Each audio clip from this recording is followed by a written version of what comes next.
Hey guys, what is going on? Jurgen from ZurGrinoSports here, and today we are coming at you with the March 19th, 2021 edition of, I almost said Raw review, but it is a Smackdown review.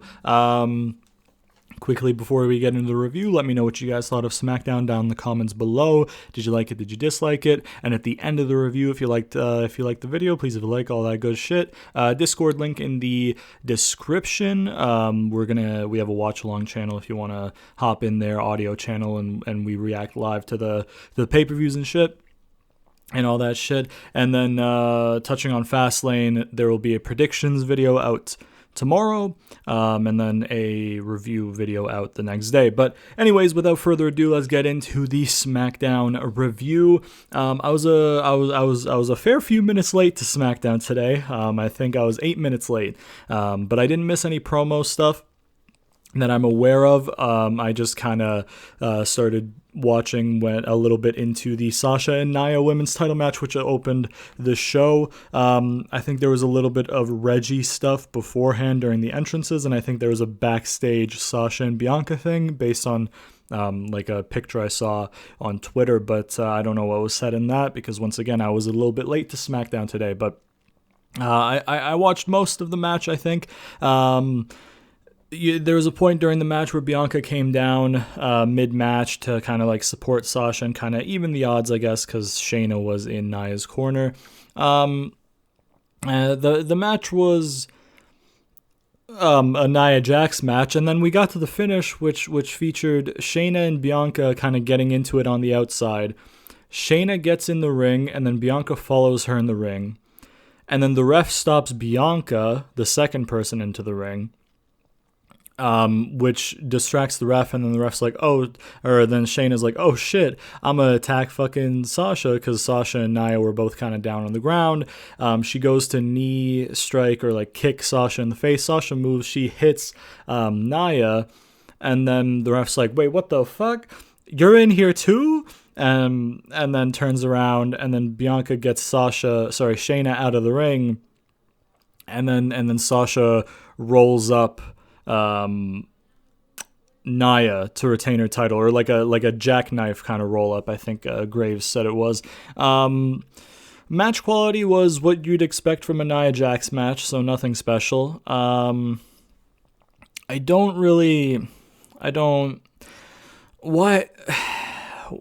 This whole Nia Jax thing needs to stop, man. She's not good. Stop trying to protect her.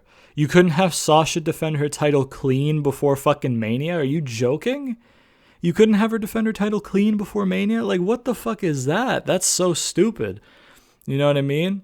Like, that's so stupid that she couldn't just defend her title clean before Mania. You had to protect Nia, dude. You have to protect Nia, even though she fucking stinks, brother. But, yeah, I mean, Sasha retaining is obviously the right call. Match quality, again, there's a ceiling to any Nia Jax match. And, you know, if anything, Sasha is the person who's going to bring it up to that ceiling, because the ceiling isn't always reached with Nia, because if you have somebody who's not that great in there with her, you know, it's down on the floor, the match quality. But, you know, there is a ceiling, a fairly low ceiling with Nia Jax, but if anybody can, you know, crash into that ceiling, it would be Sasha. So the match was whatever.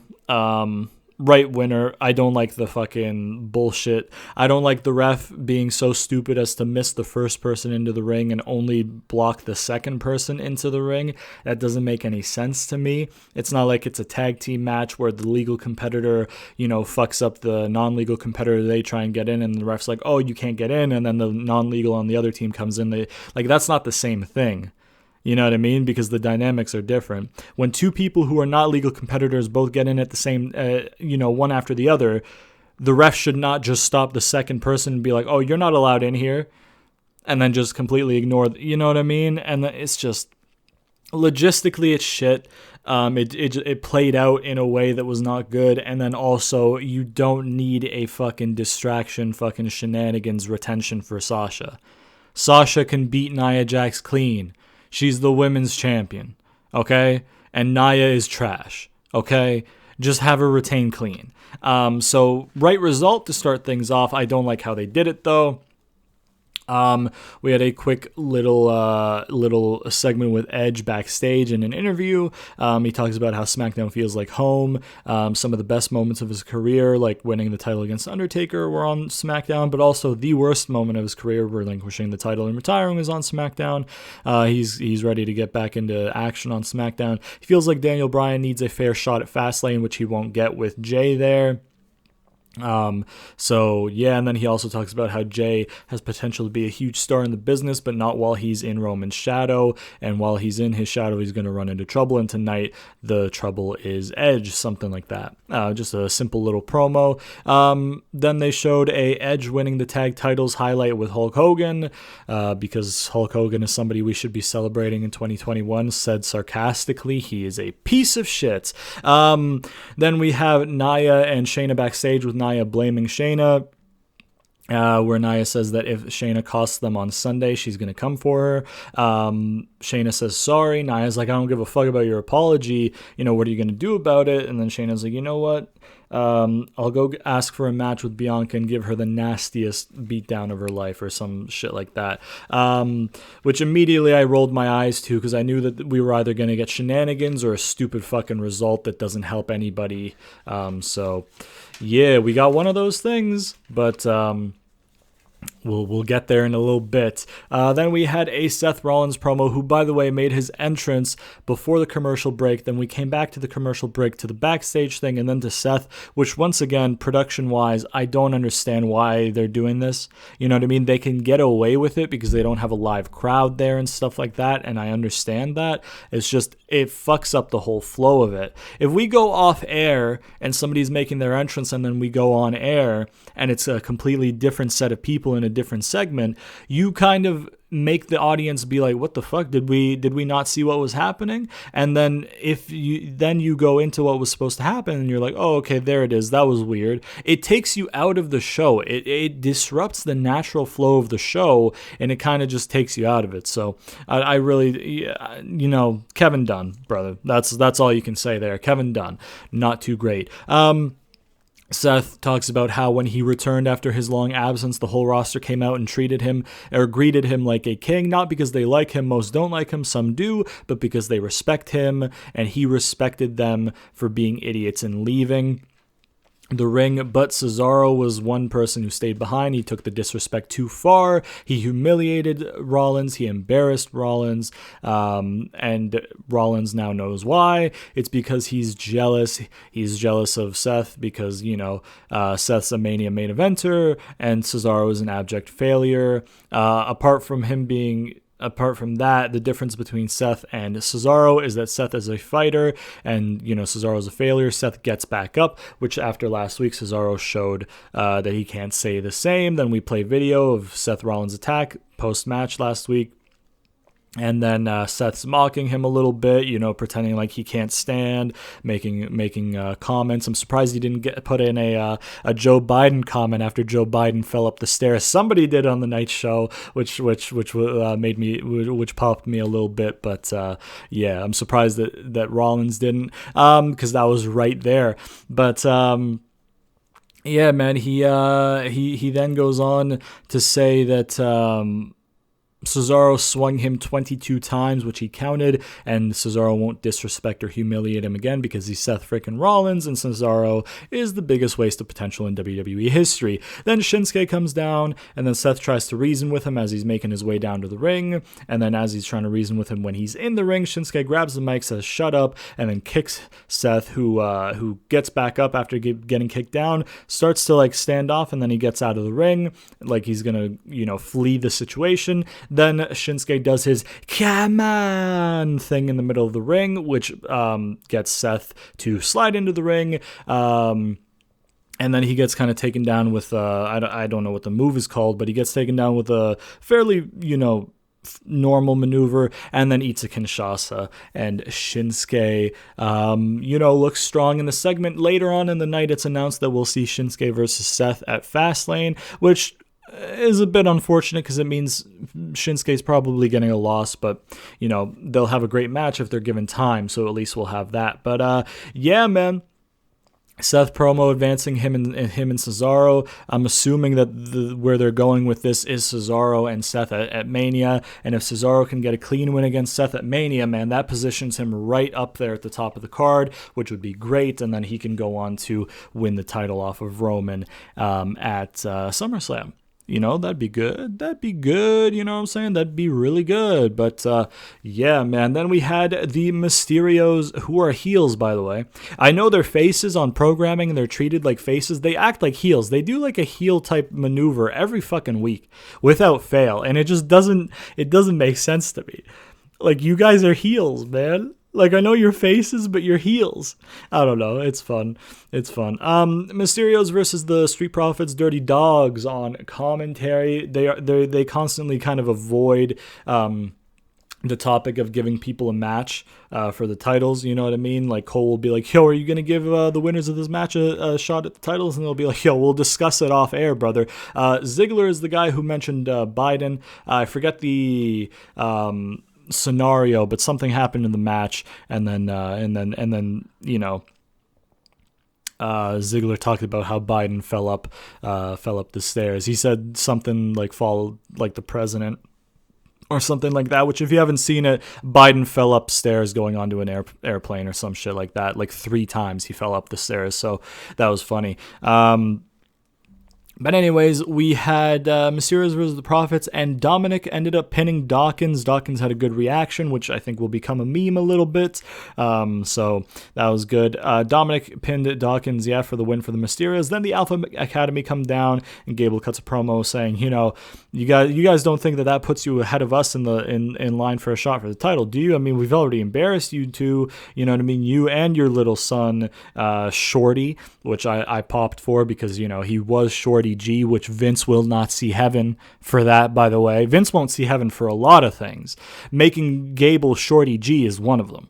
It's a drop in the bucket, brother. But yeah, man. He called Dominic Shorty, which just popped me, just because he used to be called Shorty G. Dominic is a lot taller than Ray, and Ray himself is short. You know, it was a good jab. It was a good comedic jab. Then he turns to the Profits along with Otis to kind of cut a promo on them, and then the Mysterios drop kick them in the back out of the ring, kind of thing. Or some they drop kick them. I think they went for the double 619 thing, and then they missed. I don't know. I kind of wasn't paying attention. I'm not gonna lie to you. But then we go to commercial. And when we come back from commercial, we have the Alpha Academy versus the Mysterios. I don't really like when they do this, when they're like, oh, this brawl, you know, impromptu match now. I don't really like when they do that, you know what I mean? If you're going to set up a multi-man match with people getting each other's business, just do a promo. Just do people interrupting themselves with a promo and then setting up the match, you know what I mean? Because that makes sense. Having a match that has like a post-match kind of, you know, interference or during the match interference, and then going to commercial and then coming back and being like, oh, hey, this is a match now. When did the people sign the contract to do that match? You know what I mean?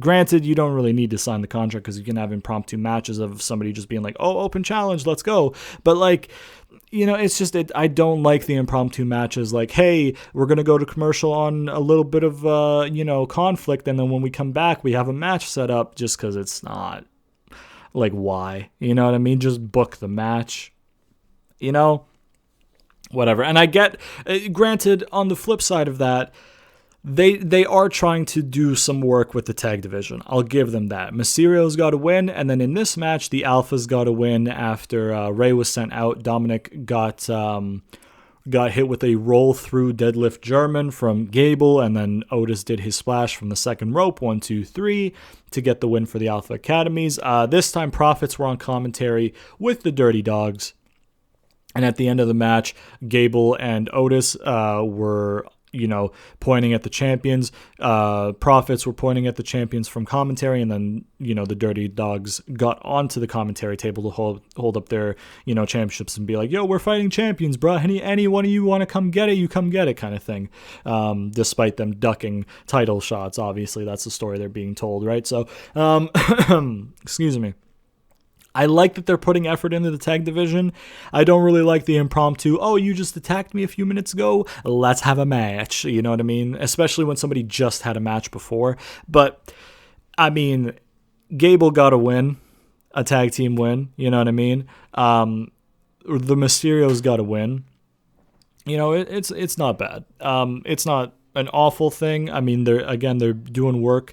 2 tag teams got a win on the same show. They're building up the tag teams in the division. So they're actually putting work into it, which I appreciate. Just, you know, the only thing is that, again, I don't like the impromptu stuff, but I'll look over it. I'll look past it because Gable got a win, pretty much, is the criteria there. If they book Gable correctly, I'll look past some booking misdeeds, so that's fine. Then we had a shot of Sammy speaking to his documentary crew backstage, talking about how he was supposed to be wrapping up the documentary today, but then he found out that he has a match with Corbin. Then Kevin Owens comes by, and Sammy's like, oh, there you are. Like, did you think about being part of the documentary? And then Kevin Owens like, yo, you know, I don't know. I'm still not sure. And then Sammy's like, yo, bruh, Logan Paul, you know, I spoke to him. You know, he's interested. You know, he's got 23 million subs. That's big, you know. And then KO's like, yo, I think you're twisting reality to fit a narrative here, man. All the years I've known you, you've never once said it's my fault. And then Sammy's like, oh, it's never my fault. It's never my fault. It's they. And then Kevin Owens is like, who's they? And then there's a little bit of silence from Sammy. He's like, wow, coming from you, blah, blah, blah. And he's like, you know what, here, come ringside for my match with Corbin, and if you don't see anything suspicious out there, I'll drop the whole thing. And then Kevin Owens, you know, accepts that, and then we move on. We had a quick little Edge winning the world title from Undertaker highlight being played, because obviously he's returning to action tonight, or he did return to action, because the show happened in the past tense. And they were showing little highlights of his, highlights,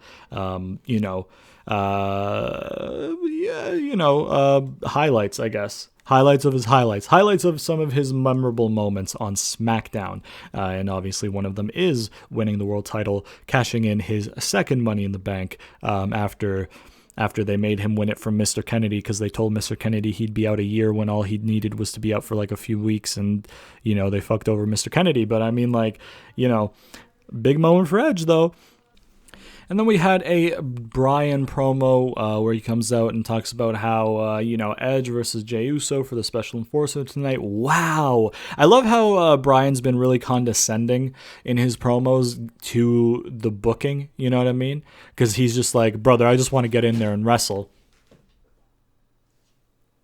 Excuse me if that got picked up. My cat's doing some fucked shit in the background, so hopefully that's not getting picked up by the mic. But yeah, I love how Bryan's just been so condescending about the booking. You know, every time he cuts a promo, he's like, oh, the management did this. Wow, that's crazy. Just let me get in there and beat Roman's ass, though. So I like how he does not give a fuck what management wants. He's just like, bro, wow, that's crazy, man. Y'all fucking on some big brain, 4D chess shit. That's cool and all. I don't give a fuck, though. I just want to get in there and wrestle. So I like that from Bryan. He talks about how if Jay wins, he'll, we all know what Jay will do. He'll make sure that Roman wins. But, Edge is the ultimate opportunist. He'll do anything to get what he wants, which is Roman at Mania. And he gets why he wants Roman at Mania, because he doesn't want to face Bryan, because Edge thinks he can beat Roman, but Bryan knows he can beat Roman, and he will do what he did to his cousin at Fastlane and make him tap out. Roman comes out and cuts a promo at the top of the ramp. He's like, oh, you gonna tap me out? You gonna tap me out? Listen, I was fine dealing with your lies, you know what I mean? About yourself this whole time, about having ambition and this and that. But now you're going to bring my name into it? You're lying on the tribal chief's name. There's no chance of you tapping me out. There's better chance of you shooting lightning out of your ass. There's better chance of you sprouting wings and flying. No one has ever tapped me out in my career. I'd rather lose an arm than tap out to any man, and I'd rather die in that ring than tap out to a man like you. You know what I mean? And then Bryan's like, wow, you'd rather die. That's pretty serious, man. But, you're speaking about lies. Like, your whole gimmick pretty much is a lie. You tribal chief, this and that. Like, they're all lies. They're all delusions. Everybody thinks they're unbeatable until they lose. Everybody thinks they're untap-outable, which I don't think is a proper word, but we'll go with it. everybody thinks they're untap-outable until they tap out. And, he's not just going to make Roman tap. He's going to break Roman. He's going to break his whole beliefs and this and that. He hope he doesn't die, but whether he taps or not, Bryan's going to beat Roman at Fastlane. And then that's the end of that promo segment. Then we got a little promo package for the match that no one asked for, featuring the Irritable Force versus the Unlikable Object, I think is what it was touted as, which popped me. A little promo package for Sami Zayn versus Baron Corbin. We get back from commercial. Both of their entrances have been skipped, but we get Corbin versus Sammy. The match quality was fine. The match quality for the tag matches, by the way, was good, despite them being a little bit short. I forgot to mention, but the match quality for those tag matches was good. The Corbin versus Sammy match was fine for what it was. Kevin Owens was on commentary. Corbin beat Sammy pretty clean with the end of days. And KO talks about how he saw nothing suspicious. And in fact, he saw some really good officiating, which isn't always the case, but the ref was always on it today. And then Sammy, after losing, goes over to him on commentary. He's like, bro, did you see that? You see what I'm talking about? And Kevin Owens is like, yo, I saw what I'm talking about, man. Like, whatever. And then Sammy's like, bro, the ref. And then Kevin Owens is like, yo, yeah, he was good officiating, man. Blah, blah, blah. They argue about it. Sammy's really heated, but he starts to walk away. Kevin Owens is like, yeah, just get away from me, dog. And then he turns back towards the commentators, which, that's a wrestling, if you watch wrestling, when somebody on commentary physically turns towards the commentators, because they don't do that during the match. During the match, they're not pointing, looking at the commentators, right? When they turn towards the commentators, they're about to get attacked. So obviously Sammy haluva kicks, Kevin Owens, and he talks a bunch of shit like, out of everybody I thought you knew, I can't believe blah, blah, blah. You should know that. You need to wake up, all that shit. So there we go. It looks like we might be getting heel Sammy versus babyface Kevin Owens at WrestleMania, which would be very fun, I think. So that'd be good. Then we had an Apollo and Biggie duel interview where Michael Cole asks if they will be able to settle the differences. Biggie says, nah, that's over. What Cole, you coming in here talking about kumbaya? I'm here talking about vengeance. Apollo has 2 days to Fastlane, and he should appreciate the 2 days. He should enjoy his limbs, while they're in full function for those 2 days. He should enjoy those short 2 days in the present, because his very near future is dark and bleak. He's going to retain the title, and then Apollo's going to get everything that he deserves. Apollo says, what I deserve. You got to be careful with, disrespecting Nigerian royalty like that. There's a proverb from my great-grandfather: if you fill your mouth with a razor, you're going to spit blood, and that's what will happen to you at Fastlane. I'm going to crack your face, and you're going to see the Nigerian warrior in me, and I'm going to stand over your mangled body as the new Intercontinental Champion. I'm not going to lie, Apollo's Nigerian accent was a bit weak this week. You know what I mean? Compared to how he sounded in previous promos.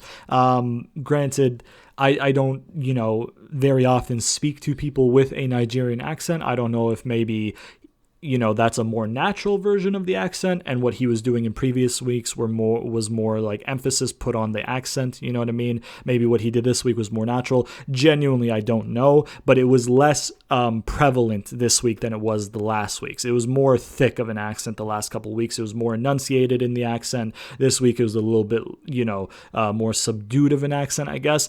Again, I don't know if that's intentional. I don't know if that was him just struggling to do it when he was doing it well the previous weeks. I really don't know. I'm not an expert, but I just, it wasn't as prevalent as it has been in the previous weeks with the Nigerian accent.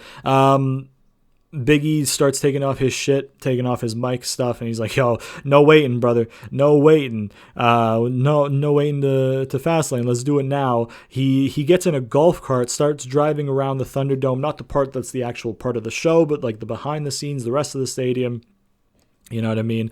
And he's like, oh, bring your ass, and he's driving around with the golf cart. Apollo is also walking backstage as the camera cuts to him. He's like, where are you? Come find me. Biggie pulls up on him with the golf cart, tries to like kind of run him over for a little bit in the golf cart. Apollo gets out of the way. He's like, hold on. Biggie like crashes into some shit, gets out, and like walks down.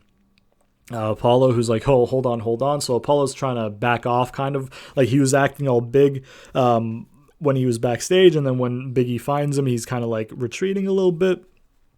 And then Biggie and him brawl a little bit, but it's not so much as a brawl as Biggie beating the fuck out of him. It was Biggie in full control until like the refs and agents came and broke it up and held Biggie back. Apollo takes the golf cart and drives off to escape, kind of thing. And then that's that segment. So I like the promo part from Big E. Big E was serious again, and he did it well. I liked Apollo's part of it. He was arrogant, and he was like, whatever. He was doing his gimmick really well, so I liked it. I liked that Big E didn't want to wait, and that he wanted to find Apollo. I liked that Apollo, upon seeing Big E in person on a level playing field, kind of got, intimidated, because you have to remember, Big E is a serious ass, like, he's a serious motherfucker. You know what I mean? He'll fuck you up. You know what I mean? Usually he's the happy-go-lucky, he's joking and shit like that, but this rivalry shows you he's got that serious side, and that serious side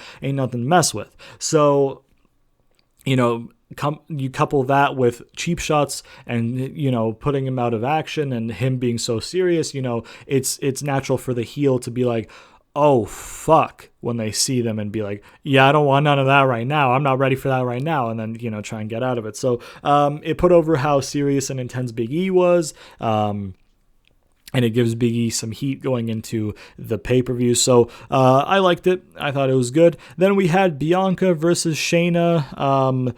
During the entrances, we had the Fastlane card being run through, which featured Shane and Braun, even though news reports were saying that match got pulled, even though they literally advertised it on Smackdown. So I don't know if that was a false report or if that was them pulling it and then being like, you know what? Nah, put it back on there. So I really have no idea. But anyways, Bianca makes her entrance, Shayna makes her entrance with Nia, Sasha makes her entrance, and then she's like, okay, you got this, Bianca, I'm gonna watch from backstage. So we got a Sasha entrance just for her to walk backstage and not be seen from again. Nia then leaves ringside to go backstage after Bianca is thrown out to her at ringside, which almost leads to a pinfall off of Shayna, being distracted by Nia leaving. And then Natalya and Tamina come down.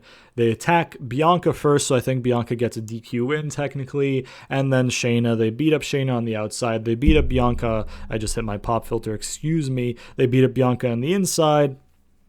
And then they try and look all menacing and tall, even though Tamina, she can't pull it off, man. I feel like I rag on Tamina a lot, but it's just because they feature her every week and she's just not good. It'd be the same thing if she's like, it's as if like Molo, it would be like if they put Mojo Rawley in the upper mid card. Like, it just doesn't go. They stink.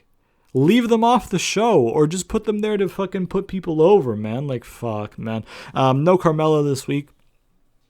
Apparently Chelsea Green was backstage, as well as Santana Garrett. So Chelsea Green probably, because she broke her wrist on her debut before I started watching, I think. So she probably had surgery and then rehabbed that. So she probably is going to be returning soon. But yeah, they had Natalya and Tamina beat down after.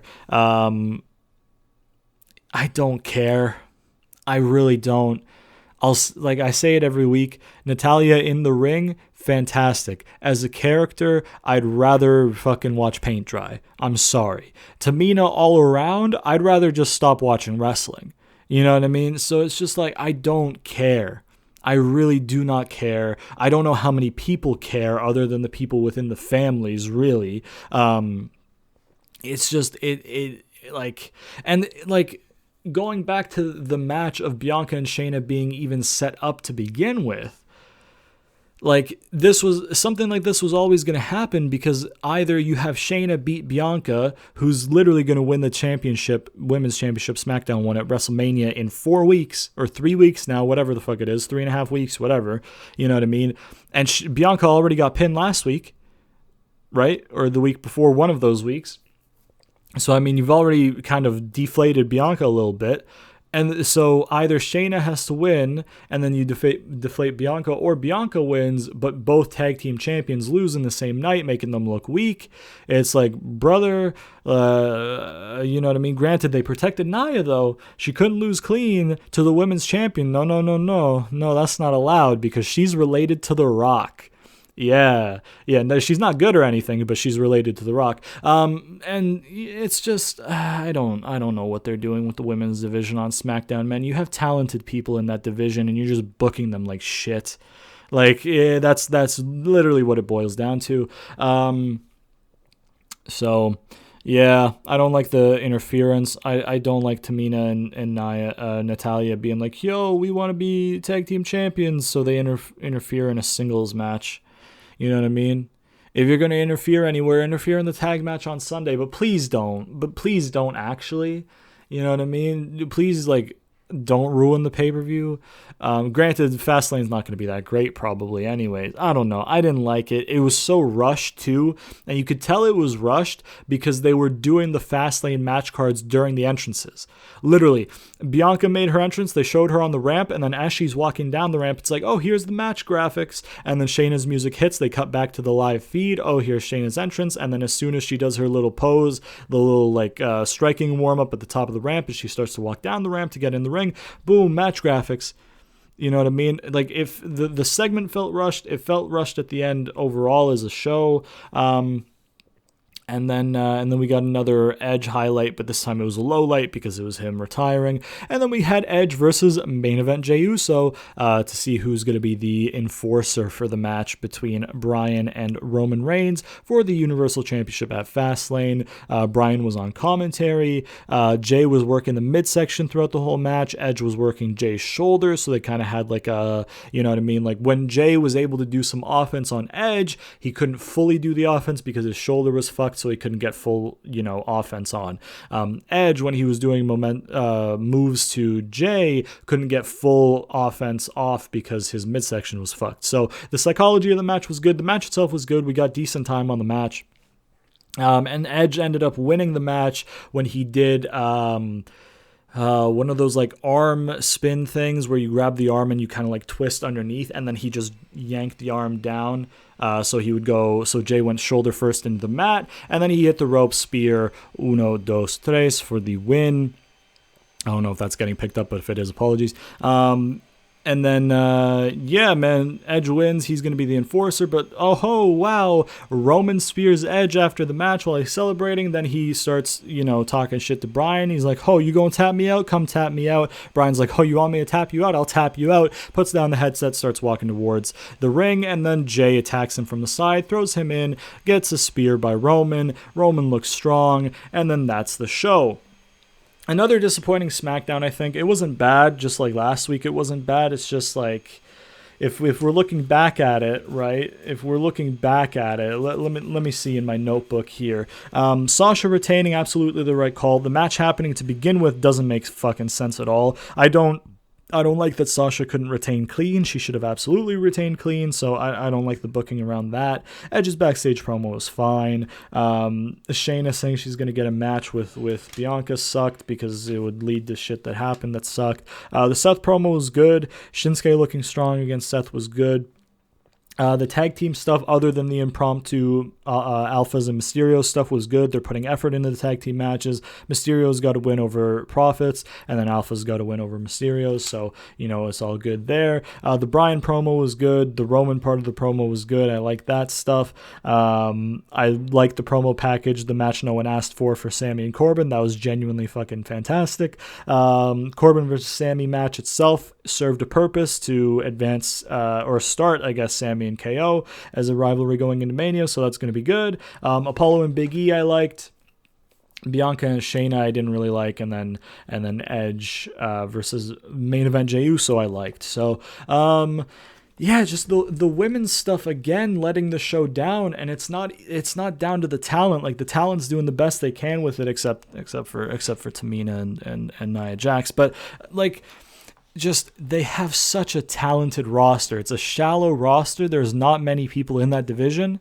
You know what I mean, in the women's division, but the people in it, again, bar Tamina and Nia, are so goddamn good, and they just book them like shit. You know what I mean? And it pisses me off because Sasha and Bianca should be a huge match for Mania. Bianca is a future star. Sasha is a current star. They're going to have a great match. Bianca's going to have a great moment. It's a great cultural, I think, match is what I'm looking for. Like historically, it's good because it's I think it's the first Mania main event between two African American competitors, I think, is what they touted it on Talking Smack or something. So it's culturally important. It's this and that. It's all these things outside of the programming, and then when you get into the programming, they're like, oh, we don't know what to do. We're going to book it like shit and take all the fucking momentum out of the feud. And it's like, brother, you have fucking gold on your hands and you're not doing it. Like, you're not doing anything with it. You got diamonds and you ain't doing shit. You're like throwing them in the trash. Like, what the, like, you have such a good match that you're building to, and you're building to it so fucking poorly. It's mind-boggling. But hey, is WWE, you know what I'm saying? Mania season, Vince kind of gets his fingers on everything that he doesn't usually get his fingers on, and then they turn to shit because Vince McMahon in 2021 is doesn't know what the fuck he's doing. So yeah, man. Overall, SmackDown, like I said, a little bit disappointing, just based on how SmackDown has been since I've started watching again. SmackDown has been a constant highlight of wrestling, I think, since I've started watching again in October. So again, disappointing by SmackDown standards. Maybe like a 6.5 out of maybe a 7, maybe 6.5 to 7 kind of thing. You know what I mean? For SmackDown this week, in my opinion. Let me know what you guys thought of SmackDown down in the comments below. Did you like it? Did you dislike it? Do you rate it higher than me, lower than me, or about par with my rating? Let me know what you thought down in the comments. If you would like to join the Discord server, the link is in the description. Like I said at the beginning of the video, watch along on Sunday for Fastlane and every pay-per-view pretty much that I'm able to, and then you guys can go in there and stuff as well, even if I'm not able to, but I will be able to for Fastlane, so no problems there. So yeah, join the Discord, you know, talk about random shit, talk about wrestling, watch along, all that good shit. Twitter's also in the description. If you'd like to check out some of the other stuff that I do on the channel, you can do so at the end cards at the end of the video. I do primarily wrestling gameplay stuff, so if you want to go check that stuff out, you can. Specifically, I have a GM mode where I book storylines myself, so if you'd like to see how I book storylines after I shit on the WWE product for, 40 minutes, you can go do that. So that's there as well. Be sure to sponsor me PC, of course. Obligatory sponsor me gimmick. Got to get that in there. Be sure to turn on notifications so you never miss an episode, because YouTube likes to zuck your boy. And I'll put my videos in your sub boxes, so by pressing the nice old bell icon, you will get a push notification anytime I do upload, and you'll never have to miss it. And yeah, man, hopefully you guys enjoyed the review. If you did, please like, subscribe, share it to all your friends, comment down below, all that good shit. And I'll see you guys next time.